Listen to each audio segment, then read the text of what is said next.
गोविंद आदि गोलोक वृंदावन থেকে এসে তোর সম্মুখে চলে এসেছে যা তোর মুখ চাই না এই চিন্তামণির বাগবাণী এমন বিদ্ধ হয়ে গেল মহারাজ কেবল সেই তুরুক্তি কেননা যার প্রতি আপনি আসক্তি হন সেই যদি আসক্তি যদি একবার লাখ মারে তোমাকে তাহলে আমার দিকে প্রজ্ঞা যে জ্ঞান সেই প্রজ্ঞাটা ভুলে যাবে আর যদি একবার প্রজ্ঞা ভুলে তখন বারবার পশ্চাৎতাপ নির্বেদ গ্লানি সতী আমি কত যে দুর্ভাগা সেই চিন্তামণি বেশ্যার বাগবাণী বারংবার তার হৃদয়কে দহন করছে সহ্য করতে পারছে না আমার জীবনটা ধিক্কার বলে সেখান থেকে তিনি বৃন্দাবন চলে এলেন রাস্তাতে একটা ব্রাহ্মণের ঘরেতে আতিথ্য স্বীকার করলেন কিন্তু সুন্দরী ব্রাহ্মণীকে দেখে আবার সেই আসক্তি বাসনা তো নষ্ট হয়ে নাই ব্রাহ্মণী বুঝতে পারলো এই অতিথি দেব ভব আমার এই পার্থিব শরীরের প্রতি আসক্তি হয়েছে আর স্বামী বললেন দেবী অতিথি দেব ভব যদি উনি চাইছেন তোমার এই পার্থিব শরীরটাকে তো দিলা দেখো কত যে ভক্তিমতী ছিলেন তার প্রতি এসেছেন এই যে শব্দটা বিল্লামঙ্গল কানে শুনলেন আবার মাথায় ধরলেন যে ব্রাহ্মণের থেকে যে মাতারা যেটা লাগায় না কি বলে কাঁটা বাংলায় কি বলে জানি না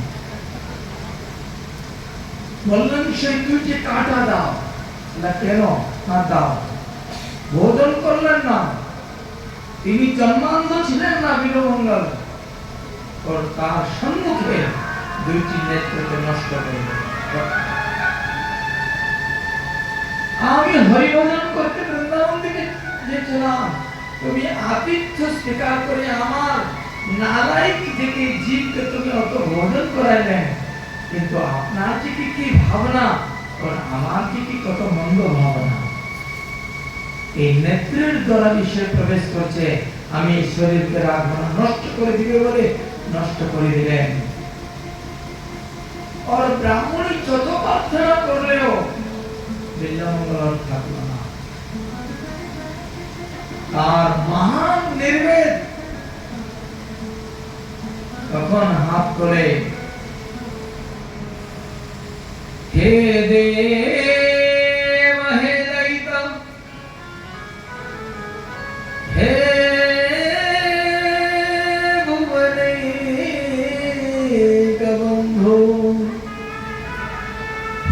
कृष्ण है चपल है करुणैक सिंधु हे नाथ हे रमण हे नयना विराम हा हा कदा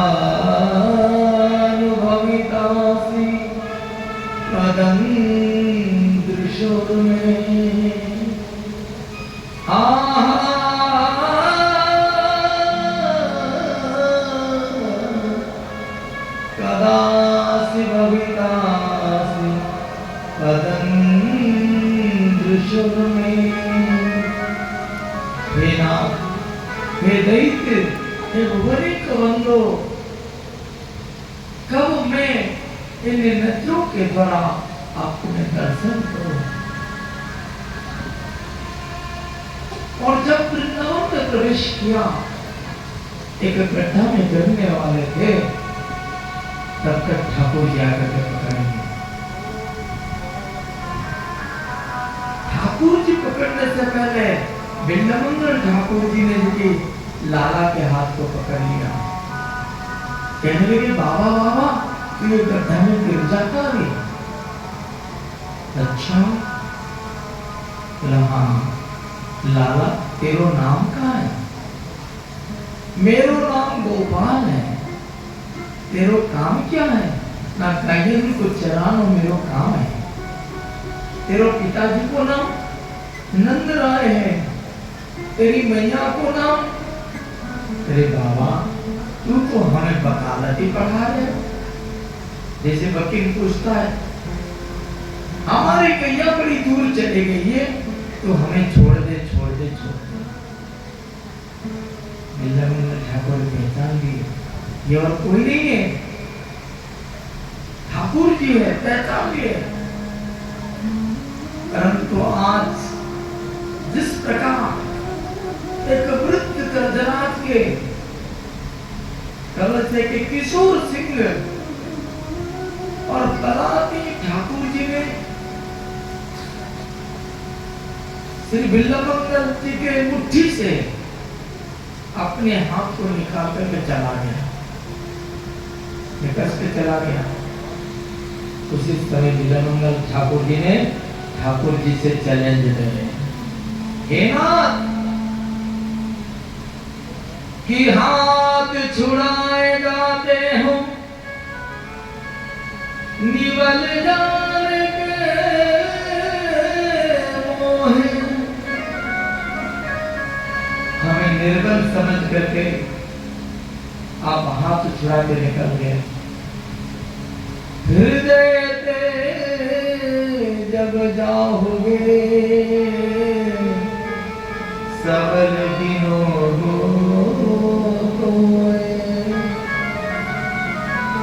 एक बार ना हाथ से तो मुट्ठी से देखिए आप निकल के चले गए हो, हाथ छुड़वा के चले गए हो, और एक बार मेरे हृदय से निकल के चले जाओ तभी मैं आपको पुरुष समझेगा, नहीं तो नंबर 1 के आप कायर हो। ऐसा चैलेंज कौन दे सकता है? कोई भक्त गोविंद को दे सकता है, कोई कर्मी नहीं दे सकता है, कोई ज्ञानी नहीं दे सकता है, कोई तपस्वी नहीं दे सकता है। केवल भक्त गोविंद को चैलेंज देते हैं।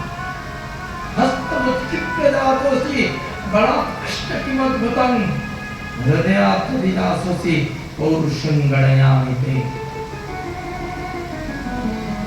इसलिए हे सज्जनों, सत्राजित ने भागवत में यही स्वप्न देखा था। क्या दुर्दशा हुई? सूर्य की उपासना करके स्यमंतक मणि को प्राप्त किया। द्वारिकाधीश ने कहा ये स्यमंतक मणि जो नित्य प्रति 20 किलो सोना दे रही है, आप राजा उग्रसेन की कोषागार में दे दीजिए, तो प्रजाओं की सेवा होगी, समाज की सेवा होगी, तेरा धन का पवित्र होगा। और ज्यादा धन संपत्ति हो सज्जनों, आपके कुल खानदान बिगड़ जाएगा। बोलो राधे राधे। क्योंकि ये जो चंचला है, अब जितनी मेहनत करके कमाओगे तो 2 नंबर की कमाओगे, करोड़पति बन करके। क्यों जी? मेहनत करके तो आप करोड़पति बन ही नहीं सकते हो। कुछ ना कुछ तो झूठ मूठ बोल के कमाना पड़ेगा। और ये कमाई जो है 1 पीढ़ी 2 पीढ़ी 3 पीढ़ी तक चलेगी। बोलो राधे राधे। हमने अपने आंखों से देखा है, बड़े बड़े भागवती वक्ताओं ने करोड़ों अरबों रुपया कमाए, हो गए 3-4 बेटा, सब नालायक निकले। हमने अपनी आंखों से देखा, 1 पीढ़ी तक भी नहीं गई, क्योंकि ये चंचला है। इसी लक्ष्मी को नारायण की सेवा में लगाओ तो लक्ष्मी बरसती रहेगी। और ये लक्ष्मी को केवल ये तो कहीं ना कहीं लगाना पड़ेगा, ये अकेली ट्रेजर में नहीं रहेगी। नहीं तो फालतू में लोग आजकल पैसा ज्यादा है तो क्या करेंगे, चलो विदेश घूम आए, 2-4 लोग रुपया खर्चा करें फालतू। तो ऐसे ही जी महाराज भगवान ने निवेदन किया था, सत्राजित को समझ में नहीं आया, क्यों तो ये अद्वितीय भगवान बनने के लिए चाह रहा था पैसा के द्वारा। और आज दुर्दशा हुई, उसी समंतक मणि को लेकर के उनके छोटे भैया जंगल में शिकार खेलने गया, एक सिंह की दृष्टि उसी मणि के ऊपर पड़ी तो उनके छोटे भैया को सिंह ने मार दिया, घोड़ी को भी मार दिया। मणि लेकर सिंह जा रहा था तो एक भालू ने देखा तो भालू सिंह को मार के चला गया। बात फैल गई द्वारिका में, सत्राजित कहा ये टेढ़ी टांग वाले की दृष्टि इस मणि के ऊपर पड़ी थी, लगता है मेरे भैया को मार के या मरवा के ले गया। ये कलंक महाराज हम लोगों के जीवन में भी आ रहा है ना? नहीं किया नहीं है, लोगों ने कह रहे करोड़ों रुपया आप खा गए, समझ गए? सुनकर के दुखी मत होना, लगता है कि ये कहीं ना कहीं ये झूठा कलंक हम लोगों को संसार में आए तो लगता है। शुक्रदेव गोस्वामी जी कहते हैं भैया भागवत में ये सत्राजित के उपाख्यान को सुन लो या पढ़ लो या किसी पंडित से पढ़वा दो तो ये झूठा कलंक चला जाएगा। यदि कोई भादों की है शुक्ल पक्ष की चतुर्थी की चंद्रमा को यदि किसी ने देख लिया तो ये झूठा कलंक लगेगा ही लगेगा 100%। इसीलिए भादों की शुक्ल पक्ष की चौथी में चंद्रमा की ओर मत देखना, बोलो राधे राधे। तो आज इतने में शेष नहीं हुआ, भगवान ने कलंक मिटाने के लिए ये भालू की गुफा में प्रवेश किए। और ये भालू और कोई नहीं है, जाम्बवंत जी है। उसकी परम सुंदरी कन्या थी जिसका नाम है जाम्बवती, मणि को लेकर के बैठी थी। पिताजी पिताजी कहते ही दौड़ करके आए और आकर के भले आदमी जाम्बवंत जी ने कस करके ठाकुर जी की छाती पे एक लात जमाई। ठाकुर जी टस से मस नहीं हुए।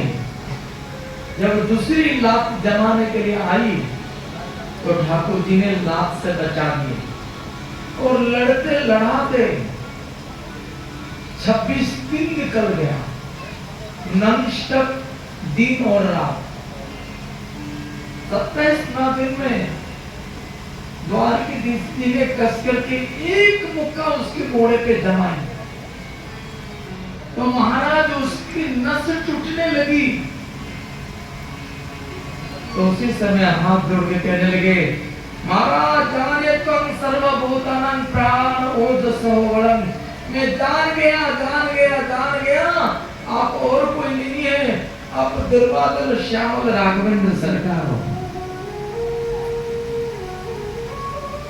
तो फिर ये कौन था? ये त्रेता युग के महामंत्री जाम्बवंत जी थे। सज्जनों, जिस समय लंकेश ने अंगद को कह दिया था अरे तुम्हारे महामंत्री वो जो बुढ़ा वो मेरा क्या बिगाड़ेगा, बुढ़ा के पास अक्ल कहाँ है।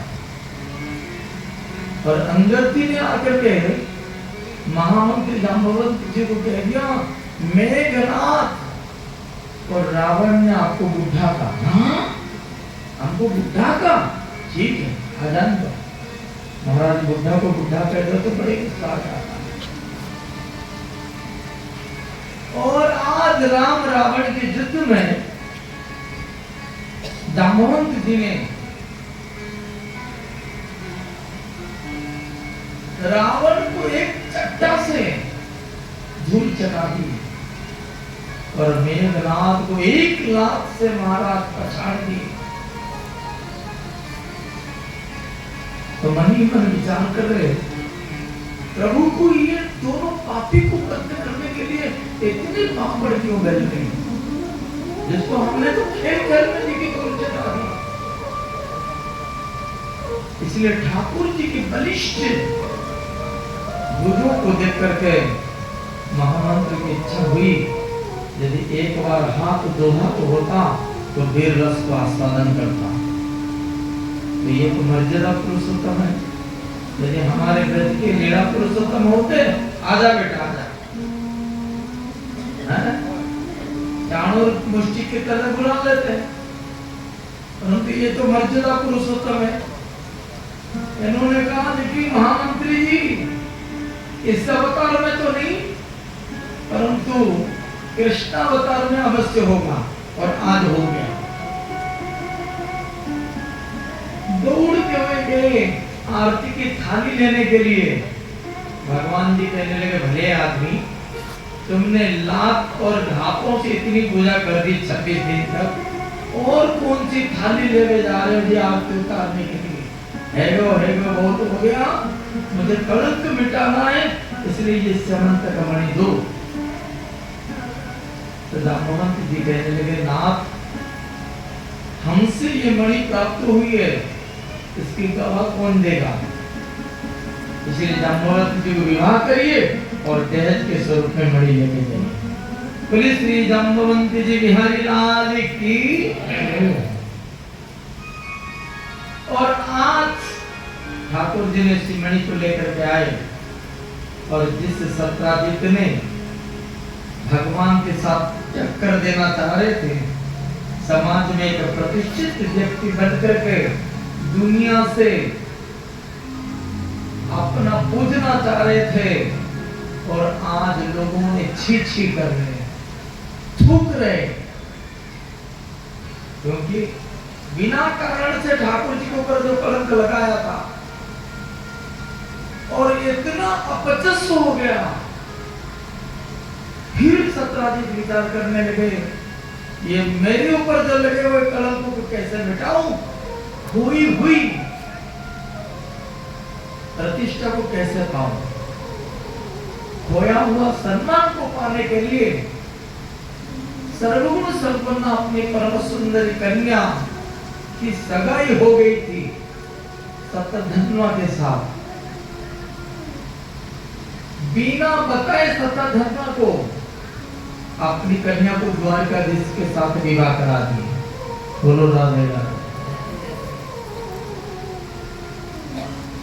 फिर ठाकुर जी की तीसरी विवाह हो गया। मुझे लगता है कि दुनिया में ऐसा किसी का विवाह नहीं हुआ होगा। तो कही रहे कि हम घूमने गए तो एक बहू लेकर के आ गए, तो महाराज सगाई भगाई देखना फेंकना कुछ नहीं है। बोलिए श्री सत्यभामा बिहारी भगवान की। जब सत्यधन्वा को पता चल गया मेरी बनने वाली बहू द्वारकाधीश की बन गई, तो गुस्से में आया। बनने वाले ससुर जी थे, उसकी सिर को धड़ तलक कर दिया। परंतु ठाकुर जी ने कहा, ये खतरा की मोल में लेने वाला नहीं हूं, जिसके कारण मुझे कलंक लगा है आप ही रखिए। परंतु रोज प्रतिदिन जो 20 किलो सोना दे रही है वो ला करके मेरे पास पहुंचा, और आज मणि के कारण तो महाराज उसका पद हुआ, और समंतक मणि ला करके अक्रूर जी को दे दिया। द्वारकाधीश ने ससुर जी के कारण पूरे द्वारका में कर्फ्यू लगा दिए, और सत्यधन्वा अपने को बचाने के लिए एक तीव्र गति एक घोड़ी के ऊपर सवार होकर के और अर्धरात्र में निकल गया। तो कृष्ण बलराम उसके पीछे दौड़ते हुए कहां द्वारिका और कहां बिहार के मिथिला